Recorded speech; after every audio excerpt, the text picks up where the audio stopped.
ഹോർമൂസിലൂടെ കടന്നുപോകുന്ന കപ്പലുകൾക്ക് Iran toll ഏർപ്പെടുത്തി തുടങ്ങിയതോടെ കടുത്ത നടപടികളുമായി അമേരിക്ക രംഗത്ത് വരികയാണ്. ഇറാനെ സാമ്പത്തികമായി ശ്വാസം മുട്ടിക്കുന്ന ഓപ്പറേഷൻ ഇക്കണോമിക് ഔട്ട്കാസ്റ്റ് ആരംഭിച്ചിരിക്കുകയാണ് അമേരിക്ക. ഇറാനുമായി ഇടപാടുകൾ നടത്തുന്ന രാജ്യങ്ങൾക്ക് നേരെ കടുത്ത സാമ്പത്തിക ഉപരോധം ഏർപ്പെടുത്തുന്നതാണ് ഓപ്പറേഷൻ ഇക്കണോമിക് ഔട്ട്കാസ്റ്റ്. ഇത്തരം രാജ്യങ്ങളുടെ രാഷ്ട്രത്തലവന്മാരെ വിളിച്ച് ഇറാനുമായിട്ടുള്ള ഇടപാടുകളിൽ നിന്നും മാറി നിൽക്കാൻ ആവശ്യപ്പെടുമെന്ന് അമേരിക്കൻ പ്രസിഡന്റ് ഡൊണാൾഡ് ട്രംപ് വ്യക്തമാക്കിയിട്ടുണ്ട്.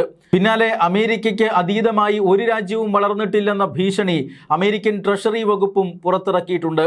എന്ന് പറഞ്ഞാൽ ഇറാനുമായി സഹകരിക്കുന്ന, ഇറാനെ അതിജീവിക്കാനായി സഹായിക്കുന്ന എല്ലാ രാജ്യങ്ങൾക്ക് നേരെയും കടുത്ത സാമ്പത്തിക ഉപരോധം ഏർപ്പെടുത്തുക, അന്താരാഷ്ട്ര തലത്തിൽ അവരെ ഒറ്റപ്പെടുത്തുക എന്ന നയമാണ് ഇപ്പോൾ അമേരിക്ക സ്വീകരിക്കുന്നത്.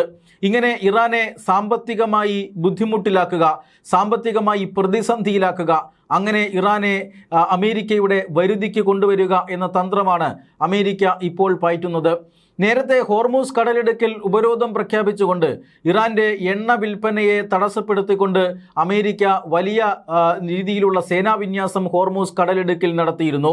ഇറാന്റെ വരുമാന മാർഗമായ എണ്ണ കയറ്റുമതി അതോടുകൂടി അവസാനിച്ചിരുന്നു. അതായത് ഇറാൻ തുറമുഖങ്ങളിലേക്ക് കപ്പലുകളെ അടുപ്പിക്കാൻ അനുവദിക്കാതെ, ഇറാൻ തുറമുഖത്തു നിന്നും ഒരു കപ്പലും പുറത്തേക്ക് പോകാൻ അനുവദിക്കാതെയായിരുന്നു അമേരിക്കയുടെ ഉപരോധം. ഇതൊരു പരിധിവരെ ഇറാനെ പ്രതിരോധത്തിലാക്കുകയും ചെയ്തിരുന്നു. എന്നാൽ ദീർഘകാലം ഇത്തരം ഉപരോധം നടപ്പിലാക്കിയിട്ടും ഇറാനെ വരുതിക്ക് നിർത്താൻ അമേരിക്കയ്ക്ക് സാധിച്ചിട്ടില്ല. അതുകൊണ്ടാണ് കൂടുതൽ കടുത്ത നടപടികളുമായി അമേരിക്ക മുന്നോട്ട് പോകുന്നത് എന്നുറപ്പാണ്. 13 ദിവസം നീണ്ടുനിന്ന തുടർച്ചയായ സൈനിക ഇടപെടൽ കൂടി നടത്തിയിരുന്നു ഇതിനിടയിൽ അമേരിക്ക. പക്ഷേ അവിടെയൊന്നും അമേരിക്കയുടെ ലക്ഷ്യങ്ങൾ അത് ഒരു കാരണവശാലും നിറവേറ്റാൻ സാധിച്ചില്ല. അമേരിക്കൻ ആക്രമണങ്ങളെ ഇറാൻ ശക്തമായി പ്രതിരോധിച്ചുകൊണ്ടിരുന്നു. അമേരിക്ക ആക്രമിക്കുമ്പോഴെല്ലാം ഗൾഫ് രാജ്യങ്ങളെ ആക്രമിച്ചുകൊണ്ടായിരുന്നു ഇറാൻ തിരിച്ചടി നടത്തിയത്. എന്നാൽ ഇറാന്റെ തിരിച്ചടി ശക്തമായി തന്നെ, അല്ലെങ്കിൽ ഫലപ്രദമായി തന്നെ ഗൾഫ് രാജ്യങ്ങൾ നേരിടുകയും ചെയ്തിരുന്നു.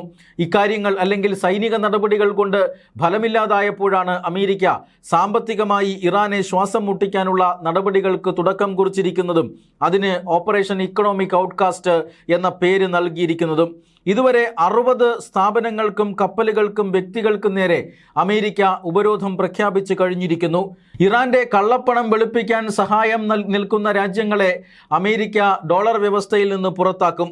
മാത്രമല്ല, അമേരിക്കയുടെ ആവശ്യപ്രകാരം ഇറാനുമായിട്ടുള്ള ഇടപാടുകൾ ഉപേക്ഷിക്കാൻ തയ്യാറാകാത്ത രാജ്യങ്ങൾക്കെതിരെ കടുത്ത നടപടിയും സാമ്പത്തിക ഉപരോധവും ഏർപ്പെടുത്തുമെന്ന് US ട്രഷറി വകുപ്പ് ഇപ്പോൾ വ്യക്തമാക്കിയിട്ടുണ്ട്.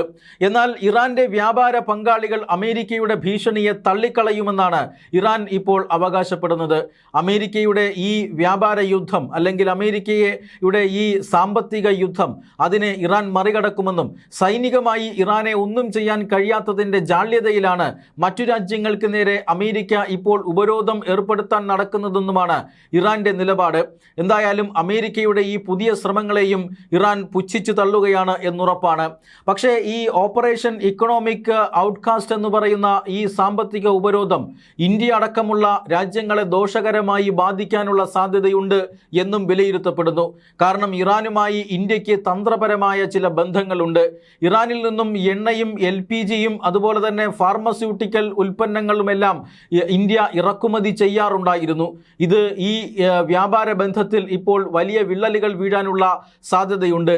അമേരിക്കയുടെ ഭീഷണിയെ തുടർന്ന്, അല്ലെങ്കിൽ അമേരിക്കയുടെ ഉപരോധത്തെ തുടർന്ന് ഇറാനുമായിട്ടുള്ള ഇടപാടുകൾ ഇന്ത്യ ഘട്ടം ഘട്ടമായി കുറച്ചു വരികയാണ്. എന്നാലും ഇറാനുമായി ഇപ്പോൾ തന്ത്രപരമായ ചില വ്യാപാര ബന്ധങ്ങൾ ഇന്ത്യക്കുണ്ട്.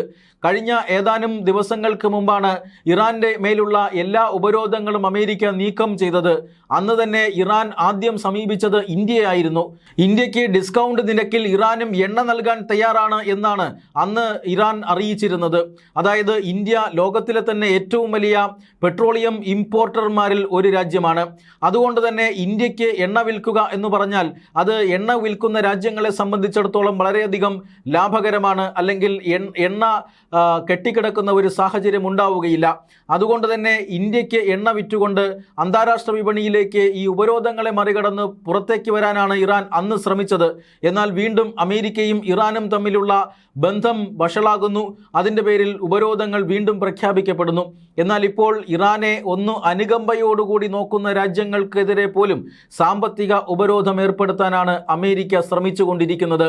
ഈ സാഹചര്യത്തിൽ ഇന്ത്യയുമായിട്ടുള്ള വ്യാപാര ബന്ധത്തിൽ വലിയ കുറവുണ്ടാകും ഇറാനെ സംബന്ധിച്ചിടത്തോളം എന്ന കാര്യത്തിൽ തർക്കമൊന്നുമില്ല. അതായത് 9 ഇന്ത്യൻ കമ്പനികൾ 60 ഇന്ത്യൻ കമ്പനികൾക്കെതിരെയും വ്യക്തികൾക്കെതിരെയും എല്ലാമാണ് ഇതിനോടകം തന്നെ അമേരിക്ക നടപടിയെടുത്തിട്ടുള്ളത്. ഇതിൽ 9 ഇന്ത്യൻ കമ്പനികളും 8 ഇന്ത്യക്കാരും ഉണ്ട് എന്നുള്ളതാണ് ഏറ്റവും പ്രധാനപ്പെട്ട കാര്യം. 9 ഇന്ത്യൻ കമ്പനികളെ അമേരിക്കയുടെ ഈ ഉപരോധം ലംഘിച്ചുകൊണ്ട് വ്യാപാരം നടത്തി ഇറാനുമായി സഹകരിച്ചു എന്നതിൻ്റെ പേരിലാണ് അമേരിക്ക ഇപ്പോൾ ഉപരോധം ഏർപ്പെടുത്തിയിരിക്കുന്നത്. മാത്രമല്ല ഇറാനിൽ നിന്നും എണ്ണയും ഫാർമസ്യൂട്ടിക്കൽസും അതുപോലെ തന്നെ LPGയും എല്ലാം ഇറക്കുമതി ചെയ്യാം എന്ന ഇന്ത്യയുടെ ആ ഒരു ലക്ഷ്യം അത് തകരുകയും ചെയ്യും. മാത്രമല്ല ഇന്ത്യയുടെ കയറ്റുമതി ഇറാനിലേക്ക് ഏതാണ്ട് 2019 $3.5 ബില്യൺ കയറ്റുമതി ഇന്ത്യ ചെയ്തിരുന്നതാണ്. എന്നാൽ അത് 2026 $1.2 ബില്യൺ കുറഞ്ഞു. ഇറക്കുമതി തീരെ കുറയുകയും ചെയ്തു. ഇറാനുമായിട്ടുള്ള വ്യാപാര ബന്ധം അമേരിക്കൻ ഉപരോധത്തിൻ്റെ പേരിലാണ് ഇന്ത്യ ഇത്തരത്തിൽ ഘട്ടം ഘട്ടമായി കുറച്ചുകൊണ്ടുവരുന്നത്. ശേഷിക്കുന്ന വ്യാപാര ബന്ധവും ഇനിയിപ്പോൾ അമേരിക്ക നടപടി കടുപ്പിച്ചാൽ അവസാനിപ്പിക്കേണ്ടി വരും എന്നതാണ് യാഥാർത്ഥ്യം. എന്തായാലും അമേരിക്കയും ഇറാനും തമ്മിലുള്ള തർക്കം അതിരൂക്ഷമായി തുടരുകയും അത് മറ്റൊരു ഘട്ടത്തിലേക്ക് കടക്കുകയും ചെയ്യുന്നു എന്നുള്ളതാണ് ഏറ്റവും പ്രധാനപ്പെട്ട കാര്യം. ഏറ്റവും ഒടുവിലായി ഇറാൻ ഹോർമോസിലൂടെ കടന്നുപോകുന്ന കപ്പലുകൾക്ക് മേൽ ചുങ്കം ചുമത്തുന്നതും അല്ലെങ്കിൽ അതുവഴി കടന്നു പോകുന്നതിനുള്ള ഫീസ് ഏർപ്പെടുത്തിയതുമാണ് അമേരിക്കയെ ചൊടിപ്പിച്ചിരിക്കുന്നത്. ഹോർമൂസ് കടലിടുക്ക് ആരുടെയും വകയല്ലെന്നും അത് ഒരു അന്താരാഷ്ട്ര കപ്പൽച്ചാലാണ് എന്നുമാണ് അമേരിക്കയുടെ നിലപാട്. എന്നാൽ ഇറാൻ പറയുന്നത് ഹോർമൂസ് കടലിടുക്ക് തങ്ങളുടേതാണ് എന്നാണ്. ഇതുവഴി കടന്നു പോകുന്ന കപ്പലുകൾക്ക് ഫീസ് ഏർപ്പെടുത്താനുള്ള അധികാരം തങ്ങൾക്കുണ്ട് എന്ന് ഇറാൻ കഴിഞ്ഞ കുറേ നാളുകളായി പറഞ്ഞു വരുന്നു. കഴിഞ്ഞ ദിവസം ഇറാൻ പാർലമെന്റിൽ അവർ അതിനുവേണ്ടി ഒരു നിയമം പാസാക്കുകയും ചെയ്തു. തൊട്ടു പിന്നാലെയാണ് ഇറാനെതിരെ അതിശക്തമായ സാമ്പത്തിക ഉപരോധങ്ങളുമായി അമേരിക്ക രംഗത്ത് വന്നിരിക്കുന്നത്. ഹോർമൂസ് കടലിടുക്കുമായി ബന്ധപ്പെട്ടും ആണവായുധങ്ങളുമായി ബന്ധപ്പെട്ടുമാണ് അമേരിക്കയും ഇറാനും തമ്മിലുള്ള തർക്കം ഇപ്പോഴും നിലനിൽക്കുന്നത്. ഇറാനെ ഒരു കാരണവശാലും ആണവായുധങ്ങൾ നിർമ്മിക്കാൻ അനുവദിക്കില്ല എന്നാണ് ഇസ്രായേലിൻ്റെയും അമേരിക്കയുടെയും നിലപാട്. ഈ വർഷം ഫെബ്രുവരി 28 അമേരിക്കയും ഇസ്രായേലും സൈനിക നടപടി ഇറാനു നേരെ ആരംഭിച്ചത്.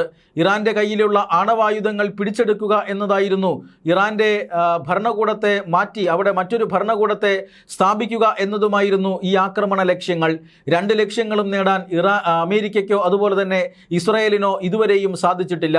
പക്ഷേ ഈ യുദ്ധം തുടങ്ങിയ ആദ്യ ദിവസം തന്നെ ഇറാന്റെ പരമോന്നത നേതാവ് ആയത്തുള്ള ഖമേനി വധിക്കപ്പെട്ടിരുന്നു. ഇതിന് പ്രതികാരം ചെയ്യാൻ നടക്കുകയാണ് ഇറാൻ. ആണവായുധം കയ്യിൽ കിട്ടിയാൽ ഉടൻ അത് അമേരിക്കയ്ക്കും ഇസ്രായേലിനും നേരെ ഇറാൻ പ്രയോഗിക്കുമെന്ന് അമേരിക്ക ഭയപ്പെടുന്നുണ്ട്. അത്തരത്തിലുള്ള ചില ഭീഷണികൾ ഇതിനു മുമ്പ് ഇറാൻ ഭരണകൂടം നടത്തിയിട്ടുമുണ്ട് എന്നോർക്കണം. അതുകൊണ്ട് തന്നെ ഈ പ്രതികാരത്തിൻ്റെ ഒരു മനോഭാവവുമായി നിൽക്കുന്ന ഇറാനെ അല്ലെങ്കിൽ ഇറാന്റെ കയ്യിൽ ആണവായുധങ്ങൾ വെച്ചുകൊടുത്തിട്ട് മടങ്ങാൻ അമേരിക്ക ആഗ്രഹിക്കുന്നില്ല. പരമാവധി ഇറാന്റെ കയ്യിലുള്ള സമ്പുഷ്ടീകരിക്കപ്പെട്ട യുറേനിയം കൈക്കലാക്കുക എന്നുള്ളതാണ് അമേരിക്കയുടെ ആദ്യ ലക്ഷ്യം. അതിനുവേണ്ടി ആണവായുധങ്ങൾ ഉപേക്ഷിക്കണമെന്ന് നിരന്തരം അമേരിക്ക ഇറാനുമേൽ സമ്മർദ്ദം ചെലുത്തുന്നുണ്ട്. ഹോർമൂസ് കടലിടുക്ക് എല്ലാ രാജ്യങ്ങൾക്കുമായി തുറന്നു കൊടുക്കണമെന്നും അമേരിക്ക ആവശ്യപ്പെടുന്നു. അന്താരാഷ്ട്ര എണ്ണ വിപണിയിലേക്കുള്ള എണ്ണ നീക്കത്തിൻ്റെ 1/5 നടക്കുന്നത് ഹോർമൂസ് കടലിടുക്കിലൂടെയായിരുന്നു.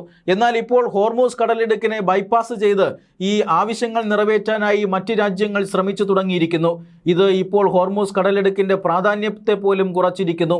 ഈ സാഹചര്യത്തിലാണ് ഹോർമൂസ് കടലിടുക്കിൽ യാതൊരു വിട്ടുവീഴ്ചയ്ക്കും തയ്യാറല്ലെന്നും അത് ഇറാന്റെ ഭാഗമാണ് എന്നും കാണിച്ച് ഇറാൻ നിലപാടെടുത്തിരിക്കുന്നത്.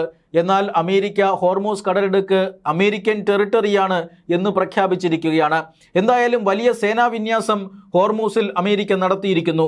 അതുവഴി കടന്നുപോകുന്ന കപ്പലുകൾക്ക് സംരക്ഷണം നൽകുമെന്നും ആ ഹോർമൂസ് കടലിടുക്കിൻ്റെ നിയന്ത്രണം അത് അമേരിക്കൻ നേവിക്ക് മാത്രമാണ് എന്നും അമേരിക്ക അവകാശപ്പെടുന്നുണ്ട്. ഈ വാദങ്ങളെ ചെറുക്കാനായി കപ്പലുകൾക്ക് നേരെ ഇറാൻ ആക്രമണം നടത്തുകയും ചെയ്യുന്നു. കഴിഞ്ഞ ദിവസം UAE-യുടെ 2-3 കപ്പലുകളെ ഇറാന്റെ റവല്യൂഷണറി റിഫൈനറി ഗാർഡ് ആക്രമിച്ചിരുന്നു. ഇത്തരത്തിൽ ഈ ചരക്ക് കപ്പലുകളെ ആക്രമിക്കുന്നതിനെതിരെ ഇന്ത്യ അടക്കമുള്ള രാജ്യങ്ങൾ ശക്തമായ പ്രതിഷേധം അറിയിച്ചു വരികയാണ്. ഇത്തരം കപ്പലുകൾക്ക് നേരെയുള്ള ആക്രമണം അത് അന്താരാഷ്ട്ര നിയമങ്ങൾക്കെതിരാണ് എന്ന് ഇന്ത്യ പ്രതികരിക്കുന്നുണ്ട്. അതേസമയം തങ്ങളുടെ അനുവാദത്തോടുകൂടി തങ്ങൾക്ക് ഫീസ് നൽകിക്കൊണ്ട് ഇനി കപ്പലുകൾക്ക് കടന്നു പോകാമെന്നാണ് ഇറാൻ പറയുന്നത്. അതേസമയം ശത്രു രാജ്യങ്ങളുടെ കപ്പലുകളോ ഇറാനുമായി സഹകരിക്കാത്ത കപ്പലുകളോ ഒന്നും ഹോർമൂസ് കടലിടുക്ക് കടത്തിവിടില്ല. ഒമാൻ തീരത്തോടുകൂടി മറ്റൊരു പാത നിർമ്മിച്ച് അമേരിക്ക കപ്പലുകളെ അതുവഴി കടത്തിവിടുകയാണ്. പക്ഷേ ആ കപ്പലുകളെയാണ് ഇപ്പോൾ ഇറാൻ സൈന്യം ലക്ഷ്യം വയ്ക്കുന്നതും. എന്തായാലും ഹോർമൂസിൽ ഒരു തർക്ക പരിഹാരം ഇതുവരെ ഉണ്ടായിട്ടില്ല. ഈ സാഹചര്യത്തിലാണ് അമേരിക്ക ഇറാനെതിരെ കടുത്ത നടപടിയുമായി മുന്നോട്ടു പോകുന്നത്. ഓപ്പറേഷൻ ഇക്കണോമിക് ഔട്ട്കാസ്റ്റ് ഇന്നു മുതൽ ആരംഭിക്കുകയുമാണ്.